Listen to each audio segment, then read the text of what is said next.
është interesante që historikisht shtetet agresore, si që janë Serbia e Rusia, vazhdimisht tentojnë të paraqiten si viktima. Pra nëse i shihni deklarimet e tyre qesharake, përkundër faktit që ka një histori sulmesh, pushtimesh, histori gjenocidi, histori luftrash që i kanë shkaktuar vetë, shtetet agresore si Serbia e Rusia paraqiten se kinse dikush po i sulmoj kata. Në historinë e ekzistimit të kombit ton, ne kur nuk e kemi sulmuar askënd. Kur s'kemi tentuar ta pushtojmë asnjë centimetër të territorit të dikujt tjetër. Por në historinë e kombit ton, shqiptarët dhe Kosova në veçanti gjithmonë e kanë mbrojt vetveten. E kanë mbrojt pragun e shtëpisë. Dhe ne do të vazhdojmë ta mbrojmë sovranitetin ton, integritetin territorial, shtetësinë ton dhe të kontribuojmë për stabilitetin rajonal.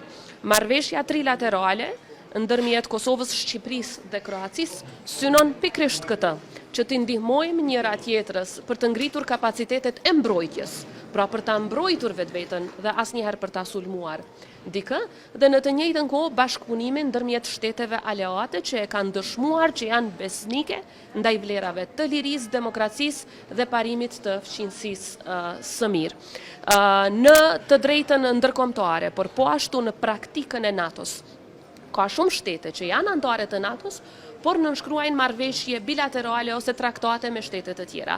Kemi shembuj të Shteteve të Bashkuara të Amerikës, e cila ka pastaj marrëveshje bilaterale të zënë me Greqinë, traktat të mbrojtjes reciproke. Pastaj ka traktate të ngjashme me Islandën, ka traktate të ngjashme Amerika si shtet i NATO-s edhe me shtetet të paqësorit, të cilat fare nuk janë në NATO. Por kjo është një praktikë që ndodh tërkohën brenda shteteve të NATO-s që besojnë në vlerat e njëjta, vlerat që i ndajmë. Serbia si shtet që nuk beson në ato vlera, por që i sulmon vazhdimisht, natyrisht tani del me propagandë se kinse që nga shkelur një marrëveshje vitit 1996, por kushdo që e lexon atë marrëveshje e vren një gjë, që Serbia po e bën të njëjtën që e ka bërë gjithmonë, pra po gënjen. Sepse nuk ka asnjë të vërtetë në atë që e kanë thënë dhe nuk ka asnjë rrezik për ta, por përkundrazi. Historia e ka dëshmuar dhe po dëshmohet sërish në këta muaj e këto vite të fundit.